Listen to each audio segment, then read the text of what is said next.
Alors, j'aimerais vous poser aussi une question au sujet des tests ADN du type MyHeritage, qui proposent de dévoiler les origines génétiques. Euh, Est-ce que ce n'est pas inquiétant? Est-ce qu'il faut se méfier de l'utilisation des données? Mais est-ce que surtout ce n'est pas la voie ouverte à une forme de nouveau racialisme? Ah, je pense le contraire. Alors- Le principal leader raciste aux États-Unis a en direct été confronté à son test ADN. Et il a des origines noires. 86% européens et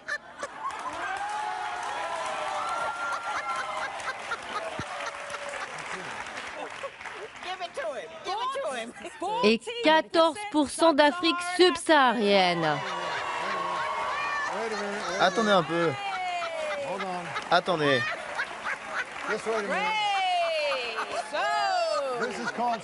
C'est du bruit statistique. Tu as un peu de noir en toi. Moi, je vous le dis. L'huile et l'eau, ça ne se mélange pas.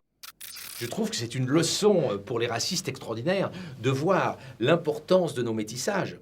N'oublions pas que nos ancêtres en Europe étaient noirs. L'analyse ADN des chasseurs-cueilleurs européens montrait qu'ils étaient noirs avec les yeux verts. Donc je trouve au contraire que pour montrer l'unité du monde, les tests ADN sont extraordinaires et ne sont pas la porte ouverte vers un nouveau racialisme, mais au contraire vers la démonstration que notre métissage a toujours été extrêmement fort. Quand vous prenez le cas du territoire gaulois, vous voyez le nombre de remplacements de métissage génétique depuis 40 000 ans, c'est absolument fascinant. Un premier métissage il y a entre 10 000 et 8 000 années, un deuxième vers 4-5 000 avec un deuxième peuplement venant d'Asie, des modifications génétiques extrêmement complexes à l'époque celtique, que l'on commence à très bien comprendre parce qu'on séquence de plus en plus de tombes celtes, le brassage que l'on connaît à l'époque des grandes invasions, c'est fascinant, c'est extraordinaire. Les tests ADN nous permettent de mieux comprendre notre histoire collective, mais aussi notre histoire individuelle. De voir d'où nous venons est quelque chose de fascinant. Tous les amis que j'ai et qui ont fait ce type de test ont été fascinés de voir les origines qu'ils n'imaginaient pas. Parfois liées à des adultères qu'ils ont découverts dans les familles. Un homme politique français que je ne citerai pas a découvert qu'il y avait dans sa famille, de façon certaine, un adultère, puisqu'il y a une origine génétique prouvée de façon formelle dans son test ADN, qui correspond à une infidélité secrète de famille qu'il a par la suite élucidée, mais on lui avait caché jusqu'à son âge relativement avancé. Alors, en termes d'inquiétude, je pensais par exemple à l'affaire Elizabeth Warren et au fait par exemple qu'aux États-Unis aujourd'hui, les gens vont faire des tests ADN pour prouver qu'ils sont en fait issus de minorités et rentrer ainsi plus facilement dans les universités ou avec des avantages. Est-ce que c'est pas une dérive un peu inquiétante tout de même? Bien sûr, globalement, notre analyse ADN montre l'extrême métissage de l'espèce humaine, confirmé par nos ressemblances génétiques très fortes. Ce qui ne veut pas dire identité totale, mais notre très fort métissage. Après, que des gens dans l'ambiance américaine de la woke culture utilisent les tests pour pouvoir avoir les points de la discrimination positive aux États-Unis, c'est inévitable et c'est franchement dégoûtant. Mais vous savez que les hispaniques et les noirs ont aux États-Unis des points supplémentaires à l'université, tandis qu'il y a des points négatifs, un petit peu pour les blancs, mais surtout pour les asiatiques. Mais là, c'est la dérive américaine.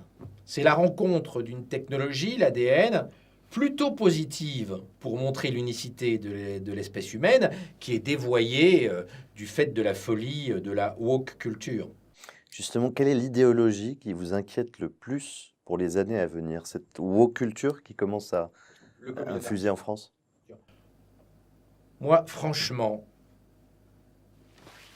ces thèses racialistes me donnent envie de dégueuler.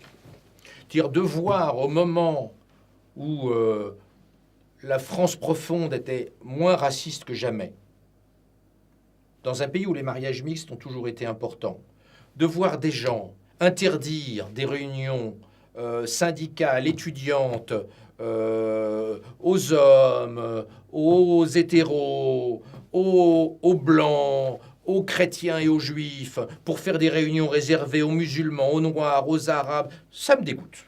Je le dis franchement, c'est dégueulasse, et on est d'une indulgence absolument coupable avec ce communautarisme déconnant qui est un cancer pour la société française. Non aux réunions racisées, non aux réunions réservées à telle religion, non aux réunions réservées à tel sous-groupe. Tout ceci est dégoûtant et mortifère. Oui à une France plurielle, oui à une France d'échange, et les réunions interdites aux Blancs et interdites aux chrétiens, c'est dégueulasse, c'est aussi dégueulasse que le contraire. Je n'accepterai pas le contraire et je ne vais pas accepter non plus dans ce sens-là.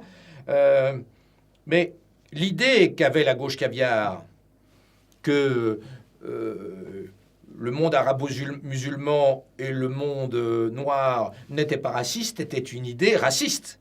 L'idée que seuls les Blancs allaient être racistes et que les Noirs allaient être universalistes est une idée complètement conne.